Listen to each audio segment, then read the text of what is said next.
Hi, this is Pat Moorhead with More Insights and Strategy, and we're back for another Hot Desk podcast. Mel, we made it 4 episodes. Isn't that great? That is great. And for those who haven't been to the podcast yet, um, and I just noticed that we have the wrong brand. I am very sorry, everybody. Watch this. We are now the Hot Desk Podcast, where we should have been. But hey, welcome to the Hot Desk Podcast, not the Data Center Podcast. That was just a shameless plug for the data center podcast. It was, gosh, I think we went 50 minutes this time. We had 12, way too many topics, but I think we all had fun. We kind of cracked each other up, and I have fun in this podcast too. But we are going to be succinct because it is the Hot Desk, and we're just going to do that. Hey, if you are new to the show, first of all, I ask you, where have you been? But if not, let me explain. The show is all about the tools, trends, trajectories for the next normal and modern work. I mean, we're going to be talking collaboration. We're going to be talking all things that your employees, frontline and information workers need to know. So, we do talk about publicly traded companies. I want to remind everybody this show is for information, entertainment purposes only. Don't make any equity decisions based on this. You know, if you look at my portfolio, you realize that would be a really bad thing to do. No, just kidding.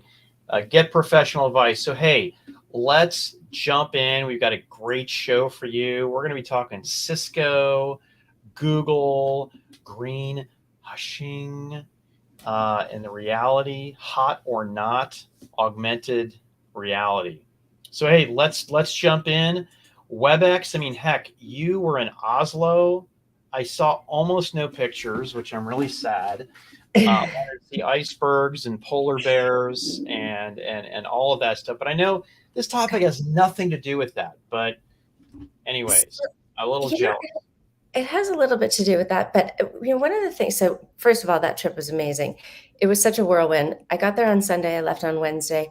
Oslo is fantastic. But we really kind of got to see where like it's funny, the term how the sausage is made, but actually we got to see where the chocolate is made, where their collaboration device center is actually in where Willy Wonka's chocolate factory was filmed. I mean, that is so cool. Can't even stand Isn't that it. cool? Did you see any Oompa Loompas by chance? No Oompa Loompas, Oh but gosh, are we even allowed to talk about Oompa Loompas now? I don't know. probably not. Good Lord.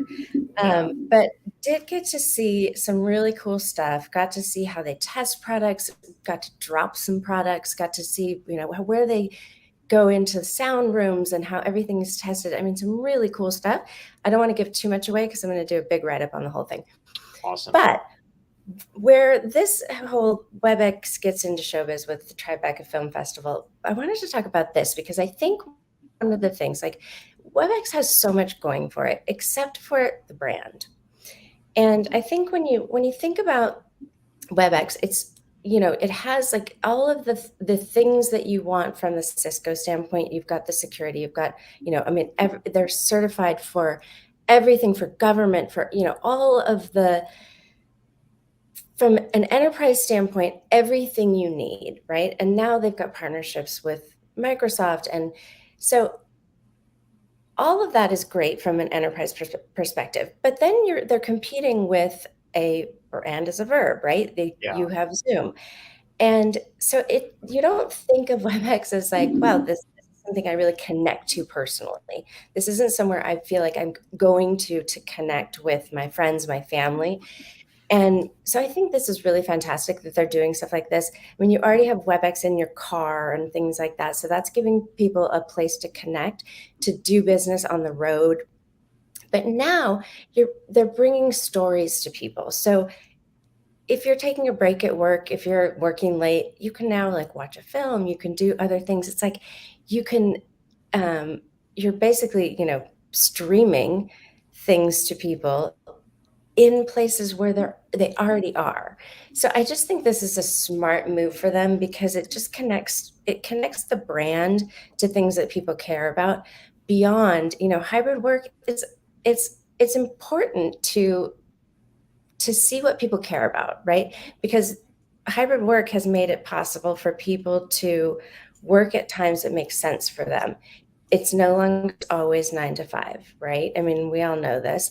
And especially when you have customers in different time zones, and you may take a few hours and then you got to be back on at 8 o'clock at night, or 7 o'clock in the morning, or whatever it is, right? So to give people a reason to connect to the brand and to have a preference for WebEx over Zoom or over Teams or whatever, I think it's a smart thing for them to connect to something sort of personal for It is users. interesting how, I'm sure you've done the deeper dive, and you being a previous CMO and me previously having a ridiculous sized ad budget at AMD. You wonder, hey, who's the target market? How do they measure this? But basic brand measurement. I think it's cool.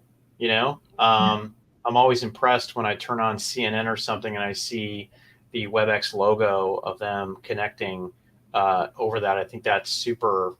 Yeah. I think that's super impactful. But this is definitely a different area, right? Entertainment and WebEx. This is definitely something new for them. So Yeah. let's jump into the second topic here. Gosh, Google warning employees about using generative AI, and it's ironic them doing it given that they have Bard Right. of their own. But then again, on stuff like Vertex AI for the cloud, they are very clear on what data you should move to the cloud, and some of the processing that should probably not be transported and vectorized up to the cloud. Yeah. So I think this is something where we've seen this in a lot of other companies where they've said, don't feed the sensitive information into, any sort of chatbot. I think that the iterations of these large language models are going to be where there's something that is layered on top of it, where that's contained, like how Microsoft talked about, within that tenant data. That's a lot more expensive. Those models aren't available, but you would think that Google would have that sort of, locked down, but not for every department and every employee. So they kind of have to go broad with that. We use Grammarly, and that was a concern, at first with their AI or their generative AI product. I read about, how they're handling that, and they don't use any. So basically, your data is your data. They don't feed that into their model. It seems, that's a hard thing for companies to get around, because how do you train the data, or how do you train the model without that amount of data? But it's, banks have to figure this out. There's sensitive information that you have to have some sort of process on top of just the general chatbot to be able to give people the information back without it, just hallucinating and giving you bad data back. So Yeah, it's funny. I actually think this is just the press. Hey, we were given the AI beat, or something like that, or I got to come up with a story and let's do this. I mean, this is just good hygiene for anybody, and I'm sure that they're not necessarily blocking it for Bard, but probably for stuff like OpenAI and the 12 different ways that you can do this out there. So yeah. anyway, I heard your phone ring. If you need to go get that, let me know. So we can. Obviously, I'm in a hotel room, and that's probably the front desk calling. That's good. So hey, let's move to you wrote an interesting article on Forbes about green hushing. Is that like not to be confused with huffing, Yes. or something like that? What's going on here? So green hushing, I thought this was an interesting thing. There was a statistic that came out that said that in the most recent earnings calls, that the discussion around sustainability had dropped somewhere around 35%, where in previous quarters it had increased. So companies were really, going all gung-ho on sustainability in earnings calls. So this doesn't necessarily mean that they're not doing it. It just means that the way in which they're talking about it has changed. And I think there's several reasons for this. One, there's some backlash in terms of, there's the potential of the fear that it's greenwashing. So there's green hushing and there's greenwashing. That's okay. Interesting. So green hushing basically is the silence around sustainability objectives, goals, initiatives, because of the fear of greenwashing, the fear of backlash, the fear of investors saying, focus on the work, stop worrying about these initiatives. You need to, here are your targets, focus on that. And so, during, for instance, the 6.5 Summit, I got to talk to a couple of people about their ESG goals. They are very much tied to their business outcomes. And so I think there's a point in which, and there's regulation coming up from the SEC, that companies, publicly traded companies, will have to disclose their ESG initiatives in their financials. So I think we just have to, my opinion is, this has to become not a political conversation. The fear, I think, where people have stopped talking about it is that they don't want the backlash.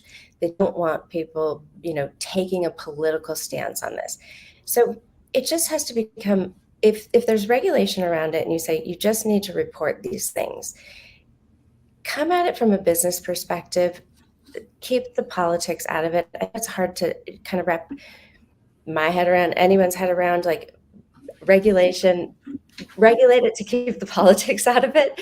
That seems counterintuitive, but really to put some regulation around it from a financial standpoint sort of does take the politics out of it, because it takes people's opinions out of it. It's not is this good or bad? It's just, in terms of SEC disclosures, you can have an opinion about financials, but dollars don't care. They don't care about your feelings, So same thing about carbon emissions. It doesn't care about your feelings, just, report it. So I just thought this was an interesting trend, that companies have changed the way in which they're talking about their sustainability in just, the last quarter, the last couple of quarters. So that was... So I think we all saw this coming. You and I have discussed this on numerous occasions.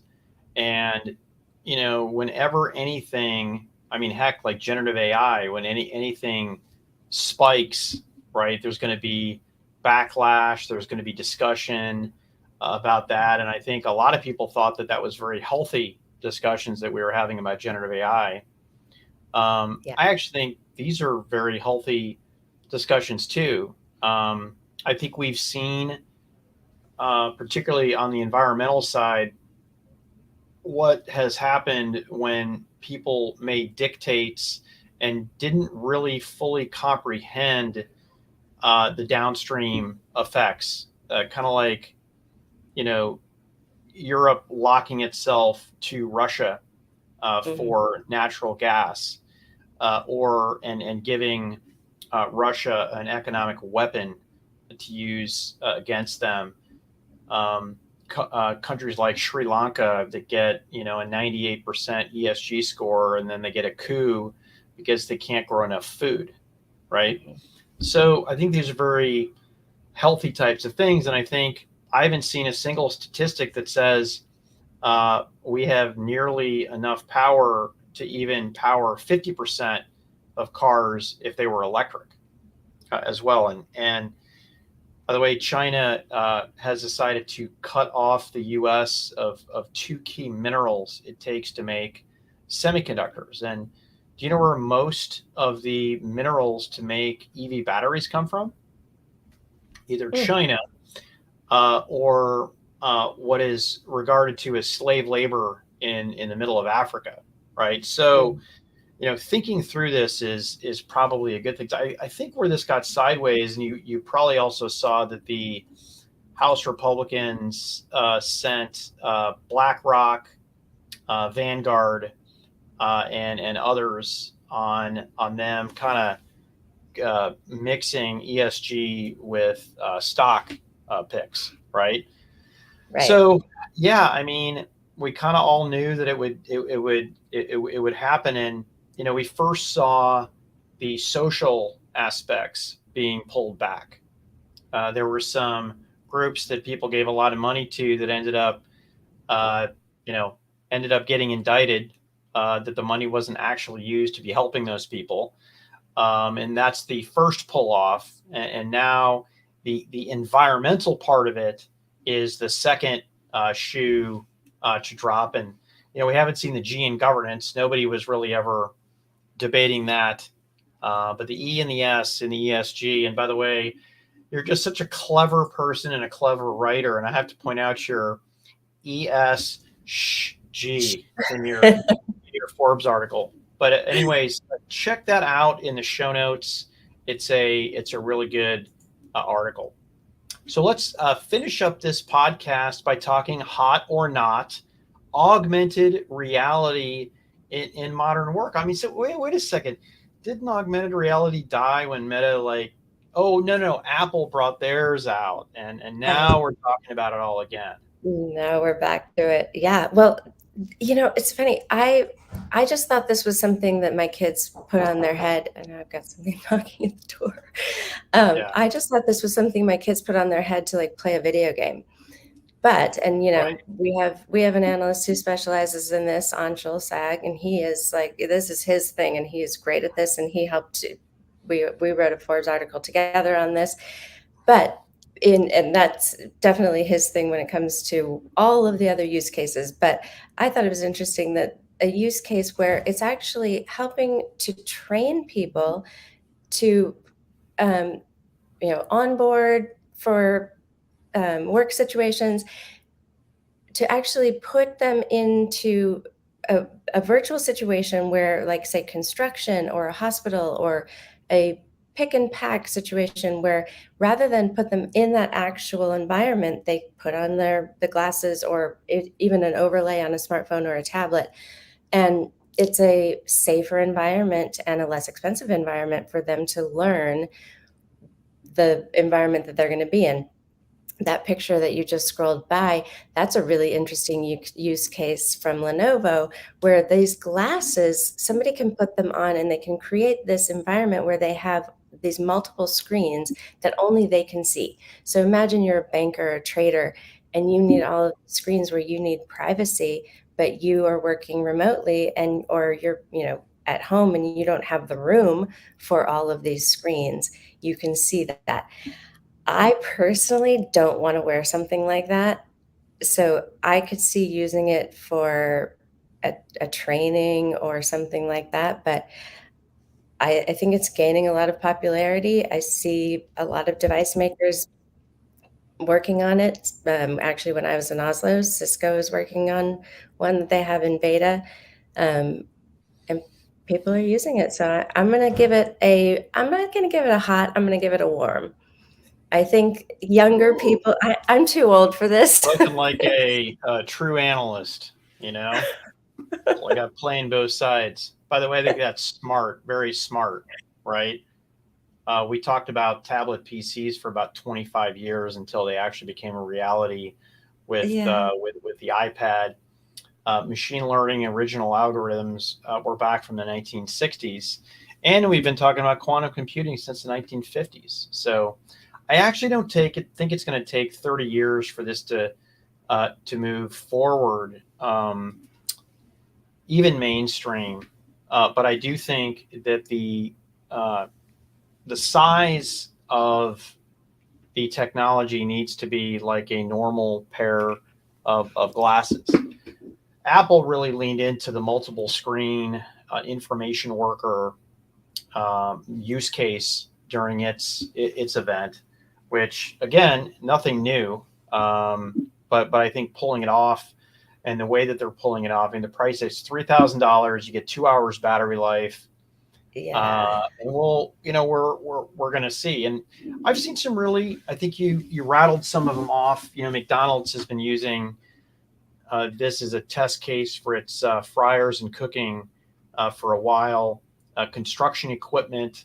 I think uses this. Caterpillar uses this to better train people. I think the hard part is scaling this to something dramatically different. I think the UI is a challenge. We're going to see if Apple fix that. I haven't used theirs yet, but you don't use controllers, you use your fingers, which by the way, HoloLens did that as well, but it just didn't do it very well. So I can't wait. I mean, you're right. It is a warm, spot on. Yep.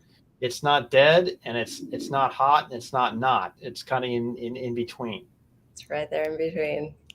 Yep. Well, hey, I have been, just through an act of God, I've been home for 2 weeks, and I'm home for 2 more weeks. I mean, what do you got cooking? Any research, any trips that you're looking at? So I'm working on some research right now with Wells Fargo, and we have one of their CIOs is speaking at Reuters Momentum, which is going to be in Austin next week. Ooh. And so we're doing some AI in banking, which with Paul Goodson-Smith, our AI expert. So we're working on that. And then we've got, there's the Enterprise Connect Virtual Summit. That's kind of their mid-year summit. I think, gosh, there's just a lot. I feel like this week kind of has me thrown off after coming home from Oslo and then a short week with 4th of July. So I got to get my bearings right. Yeah, I can't travel like I used to at all. Internationally just throws me off. It went 7 out of 9 weeks, and I felt horrible. I've gained a lot of weight back since the pandemic, but I'm figuring out work and life right now. But I'm super excited. At 2 weeks, I go to Vegas for a day to go to a Splunk conference, doing some 6.5 videos there. They're obviously big on observability, right, and data for security. I'm going to spend a week in Korea visiting a unnamed popular device manufacturer there, meeting with their most senior executives. And then about the week after, I'm going to spend a few days in Seattle on some advisory, shaking some hands, kissing some babies, and then off to VMware Explore in Las Vegas, followed by Google Cloud Next in the not so safe city of San Francisco. And then come September, it's time. I'm going to take a week in the mountains and probably only work 50% of the time. So great stuff. Looking forward to it. That's a lot. And we've got a new addition to the 6.5 Media Group next week. We do. Diana Blass. I've known her for, probably 10 or 15 years when she was a reporter all the way at CRN. She has transformed herself into a video journalist, and she's awesome, and she's part of the 6.5 network, and we're glad to have her. And her show kicks off. Her show is called Connected on the 6.5, and she is a very different mannerism, ways of looking at, the editing, a lot more editing. It looks like a real show compared to what we do on the 6.5. But thanks for bringing that up, Mel. Yeah, I'm excited to see it. I watched the trailer. Looks like some good stuff. Yeah, like real. Gosh, are we becoming a network? I think we are, slowly but surely.